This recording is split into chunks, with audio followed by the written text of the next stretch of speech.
Well, here we go, giving it a bit of little bit of cooling. Won't hurt to have it run a little cooler. This is not going to affect it any, even if it does get water in it. It'll get a little bit of rust, but I end up painting it anyway. So I'm only doing 4 holes. Basically, all I do to make it line up is I mark 4 inches or maybe 2 or 3 inches off of that, and then I go from the edge over, and I use this as a straight edge, just so you know exactly where to do the drilling. So it's 4 out this way and 4 this way, and they line up this way. And if you're really careful, the holes sort of make sense when you're finished and not all over the place. But just in the middle of doing this one now, and I'm just basically using a wood bit, and it works.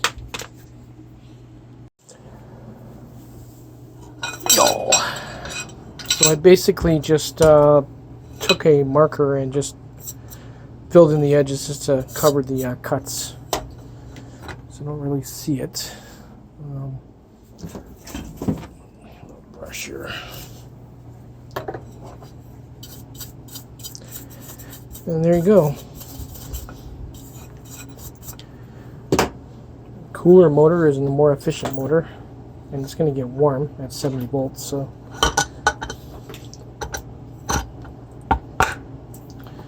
and I made it so the hole, instead of being in more like this, it's closer to the actual stator itself, or the windings. So as it's passing, it's throwing more air into the windings. Trying something a little bit different than the last time. Okay, we're going to throw this back into the wheel and start putting it back together. Set to watch your fingers. Whoosh! That's what I was talking about.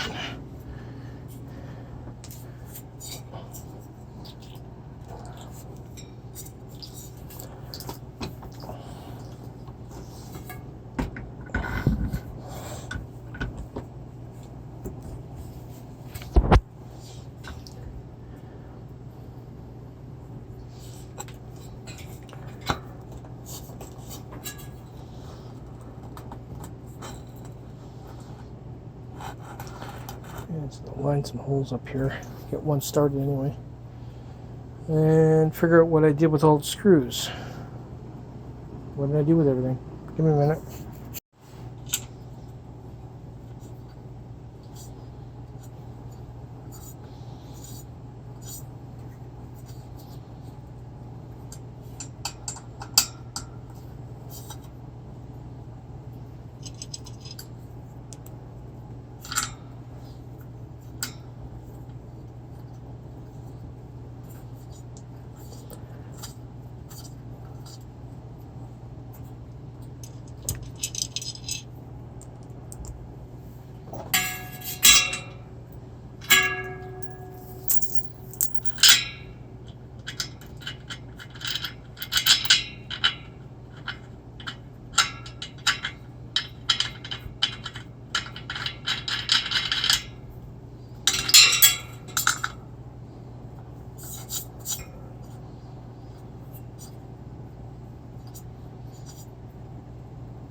It's clicked back into place.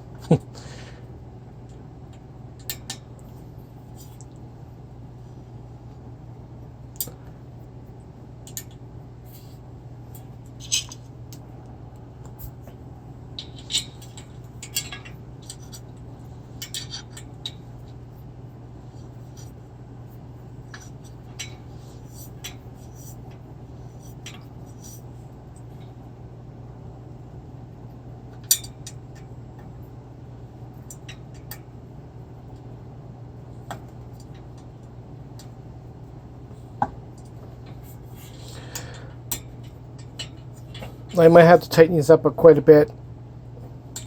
There's a lip on the inside of the dish that will align the stator, and as you're tightening it up, it will pop back into place. It'll be worse on the other side. But you know if it's not lined up properly, because when you go to spin the wheel, it'll rub. So if we have to do more, we will.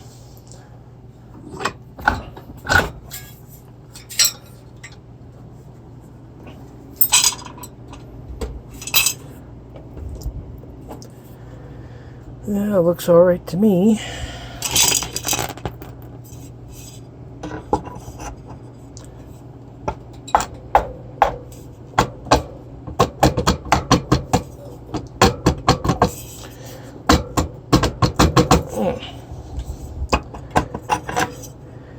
You're gonna be a bitch going back on there, aren't you?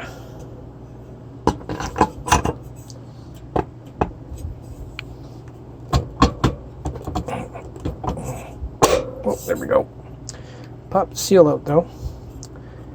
Now we can put that back in later.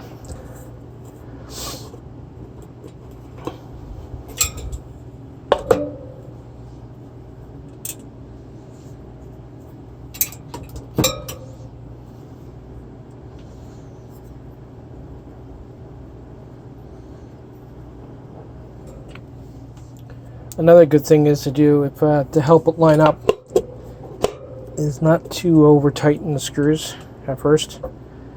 Just leave them loose so you can line them up, because you don't want to cross thread them,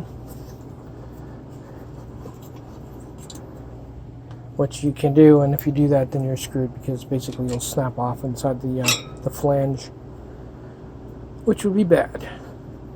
So just basically put them in nice and neat like this, work on lining them up, and then snug them up. Like I said, the same thing will happen on this side. As I snug them up, it'll click into place.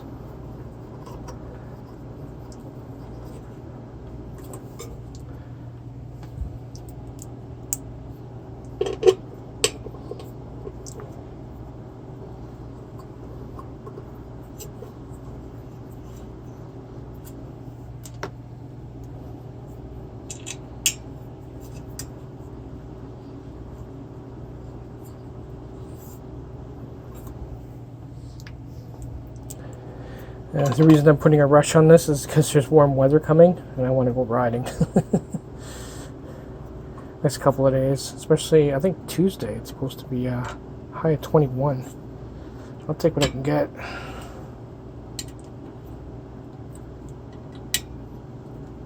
Now these seem to be going tight, so I'm guessing maybe the gap's already been taken care of. We'll know in a minute. Actually, we'll try something here. Take a wrench.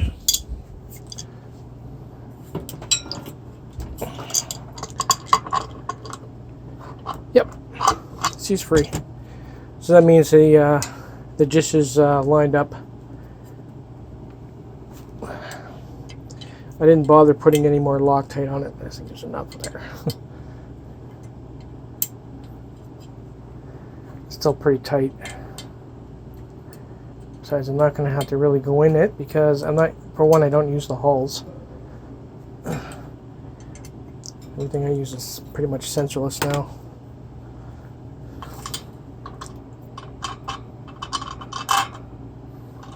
That one's backwards. I don't know how that got in there. I had to take the wiring harness apart to get that off. There we go. Clean some debris off. It's just aluminum shavings. I'll have to put a disc brake on it. That's the quick and dirty. I'll do a ride video and some test videos with it. And there you go. Just ready to go. Yep. Cool.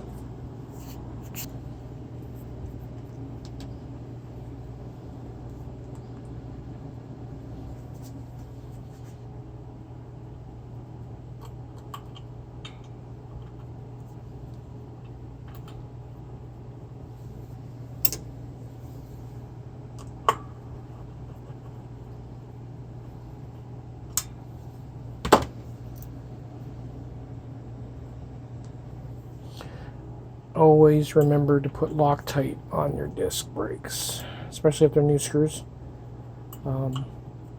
You do not want these things backing out when you're riding because they'll lock your wheel up, and that would be bad, especially if you're doing like 30 or 40.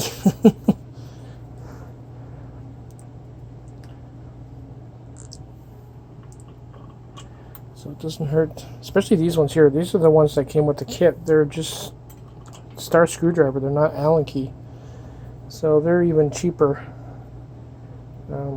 I would have liked to use the ones I was using right here. These are way better metal. These are softer metal, the ones that came with the kit. Make me a little nervous. So we got an extra one, I guess. Oh well. It's got goop on it.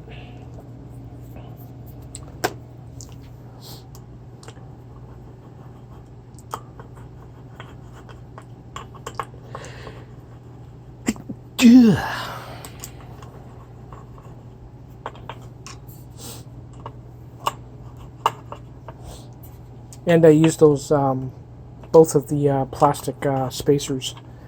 And it gives it the gap right here and here, so the brake will fit. You're gonna need it.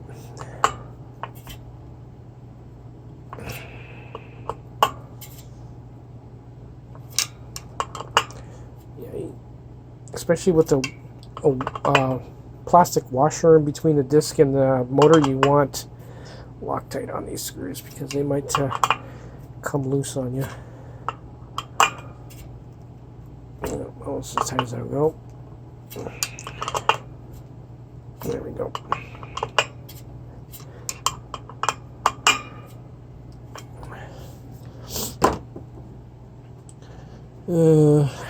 Where is that? Did I take it off? Pretty sure I did. Oh, there it is.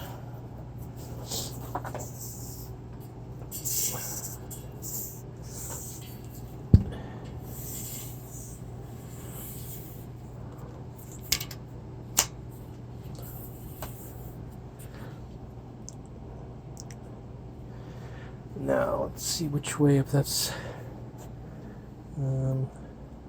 this way the writing was on the tire. It'll be on the, oh, it'll be this way, pretty sure.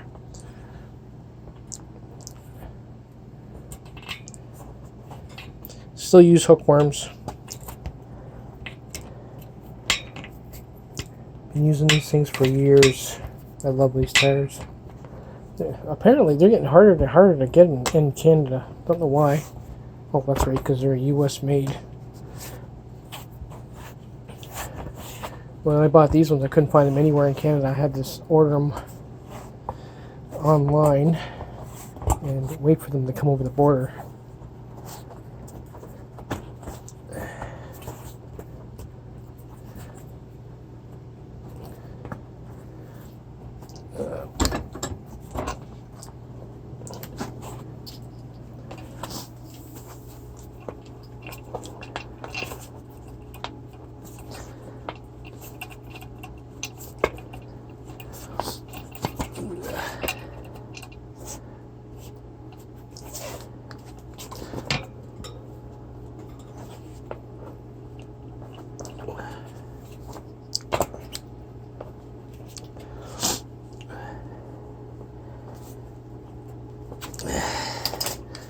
If you're wondering why I'm sniffling, it's not because of COVID.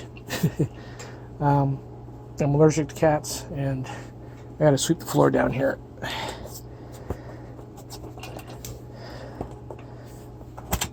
Ooh.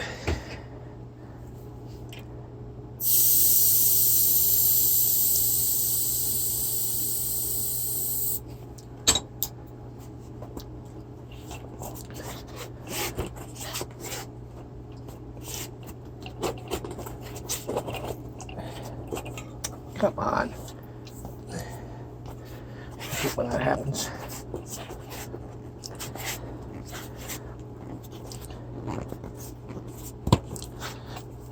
I'm not a big fan of using tools to get the tire on. I don't want to pinch my tube. Alright. Well, give me a chance to pump this up and we'll install it on the bike. Hopefully the spacer works good. Oh, there we go. I ended up cutting this connector off. I'm not a big fan of these. Problem with them is they arc out, they lose connection, they get corrosion in there, especially if you get them wet. Even if you bag them, they still fail in the end, so I always cut these off. Actually, what I use, I've probably posted this before, but I use this connector here. They use them for trailer hitches on cars. They got a rubber seal in them, and they're pretty solid. So I've never had any problems with that. If you continue to use that other connector, you're basically going to blow your controller up. So whenever it loses contact with the motor. Anyway, it is installed. I got the torque bars in both sides. It's pretty much centered, and the brake works. A decent bar on the other side there. Still got a ways to go. I'm trying to figure out if I'm going to put my monster controller on there, or if I'm going to use one of the 50 amp controllers that I reverted back. The only thing I like about these is they're self-learning, so I don't have to set up the hulls. That one there, you have to set the hulls up, and it's a pain in the butt. But this should be fine for setting that up. Anyway, as far as I got, let's continue. Well, that's it, guys. It's wired up. The rear one won't function until I obviously get the battery, but the front is ready to go. I'll show you it spinning up.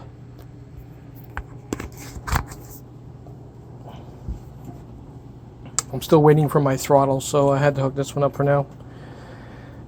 Some throttle will be on this side.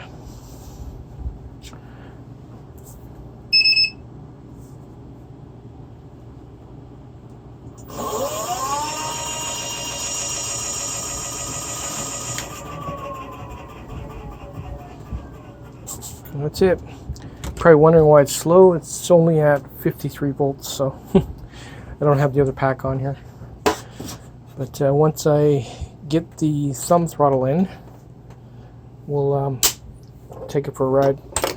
Later, guys.